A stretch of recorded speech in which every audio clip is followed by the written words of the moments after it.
Good morning. It's another lovely day in misty Gothenburg, and as per usual, I am on my way to the gym so that I can lift heavy things, run very quickly, and swim like a madman. Hopefully, it will get me that Greek god physique that we all know and love. Well, maybe someday. Anywho, the topic of today is going to, or rather the topic of this morning is going to be why I love programming, or why I love being a programmer, and kind of like what made me get into it in the first place. I thought that would be maybe something that some of you could relate to. And so basically, when I was like a young man, whatever you want to call me, well, I was basically just becoming a teenager. I had my first summer job was at my father's factory. And the job was basically to earn some extra money so that I could buy I wanted to buy a trampoline. That's in essence what I wanted to. A big one of those big ones you have for your lawn. And I wanted that more than anything. So I started working there for that summer when I was 12 or 13 or something like that, I think.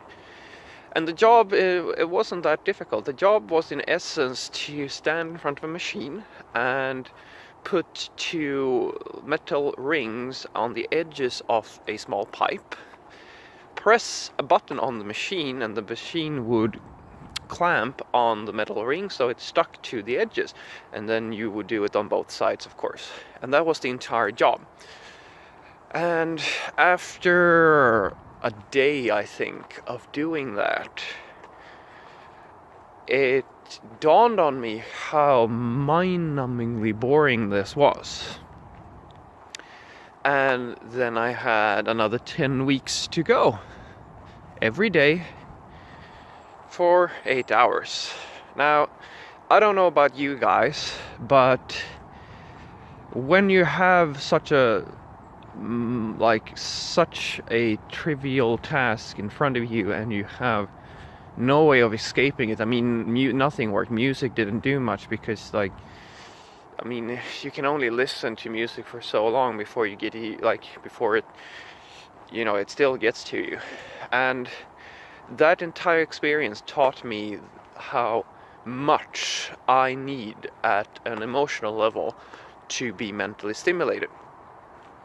And it actually scared me so completely. My fear of, it became my greatest fear, and it still is my greatest fear when it professionally. And the greatest fear I had, or that fear is in essence to be bored. And it taught me, if I didn't know better, I would have thought that my father planned this entire thing, because as soon as I finished that summer, I started thinking about what do I want to do with my life? What type of job do I want? Because all I knew was that I don't ever want to be this bored ever again. Anything but this. I would rather be stressed than this bored ever. And so for a very long time, I couldn't figure out what I wanted to do. There were so many things to pick from, and I felt like, my friends were all figuring out what to do with their lives, and they became this and that. And at a very young age, started working fairly young. Some of them started working when they were 16, and they're still at that job today. Now, it took me a long time to realize. I started studying to become a teacher, not so much because I thought that I was going to love that, but rather because it's something I was very suited to do. I had done similar things, like I taught martial arts for a while and so forth, and I do love teaching. Don't get me wrong, and my ambition is to one day maybe become a professor in programming or something like that, a computer science professor, maybe. And in essence, I had a lot of anxiety about it, and it was until I became 25 or 26, I think, where a friend of mine introduced me to a course in PHP programming online. Now, I knew what programming was since earlier. Like, I had fiddled and played with it, but I'd never really tried it. And so I took that afternoon and I just thought I'll walk through the exercises and see what it's about. So I made a small, simple website with PHP, and it just clicked for me. I just loved it. I loved everything about it, and it dawned on me that this is a perfect thing for me, because my need is to be mentally challenged, to be mentally stimulated all the time.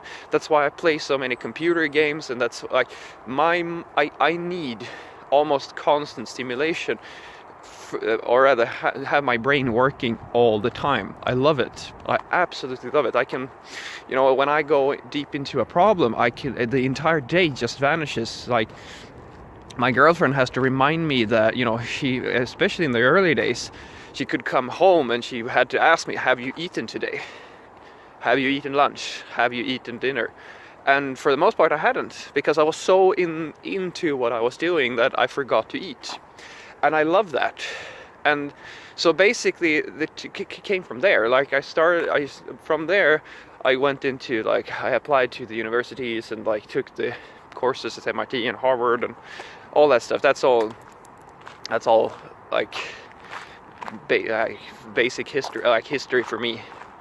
It's I don't have to dive too deep into that, but in essence that's where it started. And it was that moment when I realized that what I want to do is to have a job that requires me to never ever stop learning or be mentally stimulated or trying to figure out a problem, but at the same time a job that provides you endless learning, endless opportunities to challenge yourself to do new things, and what's best about it, which is so amazing, that it's not just a theoretical thing. It's this beautiful combination between basically art or innovation and like creativity and science, where you can actually build something. I mean, if you think about it, if you wanted to be an engineer, like a mechanical engineer or an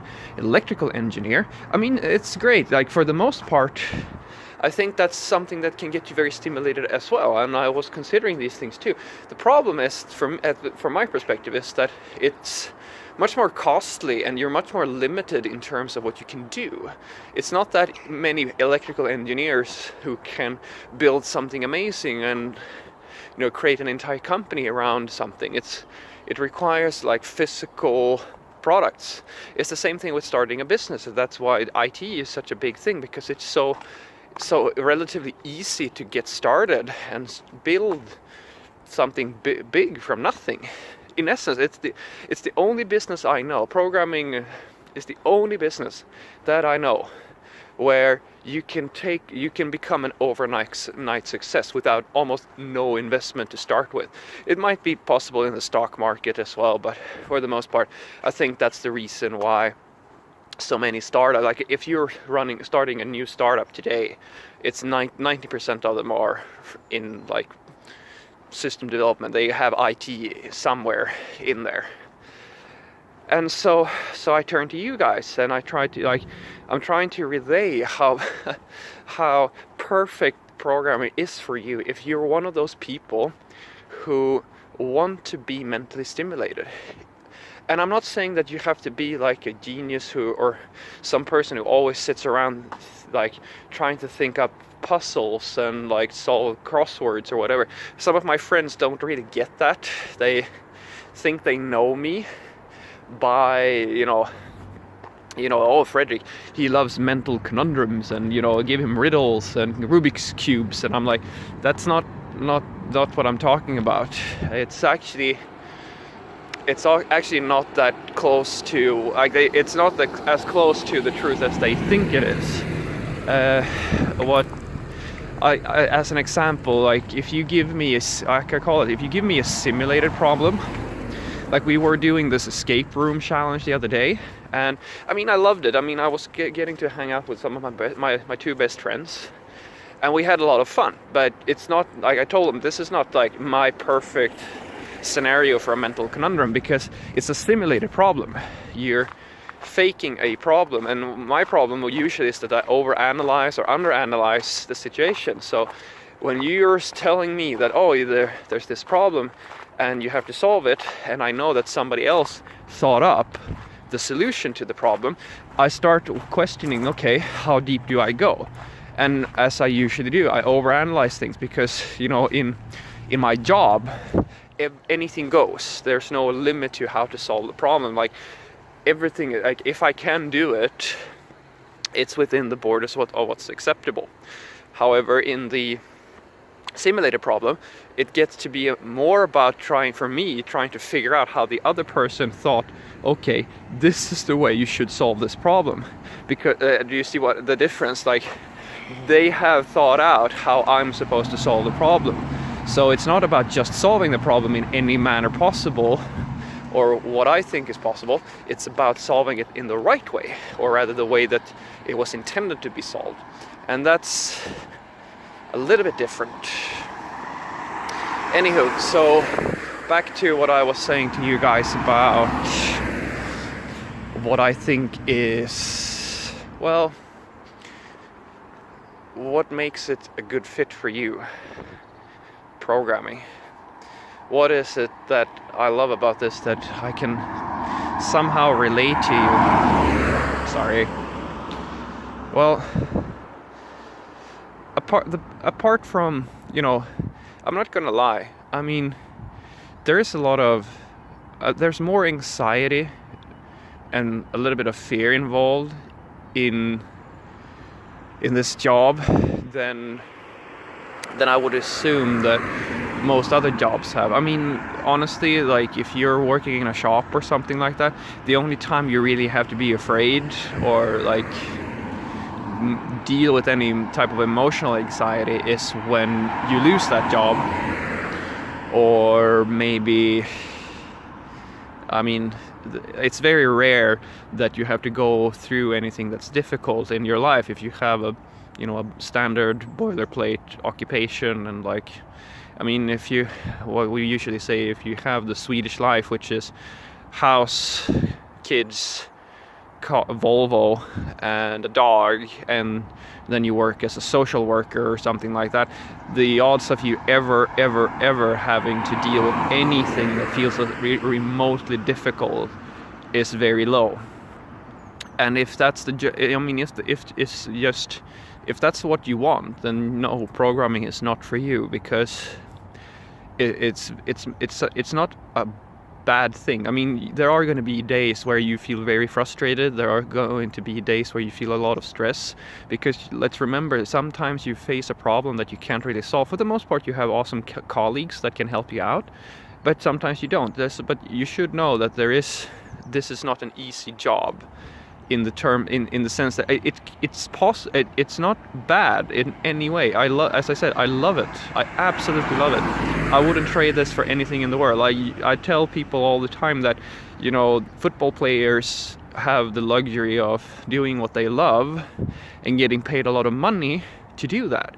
And I feel just as lucky. I don't get paid as much as these people, but I feel the same way.